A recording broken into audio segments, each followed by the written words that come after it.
are parents here? Parents. Okay.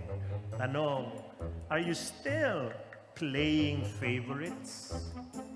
May paborito ba kayo sa mga anak nyo? Tapos itong malala, pinaparamdam mo sa lahat ng mga anak mo na meron kang paboritong anak.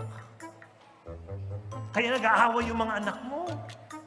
Tapos dinideny mo, hindi totoo yan. Parang ganito. Tingnan nyo. Mama, sabi ng mama, wala naman akong paborito sa mga anak ko. Lahat sila, mahal ko.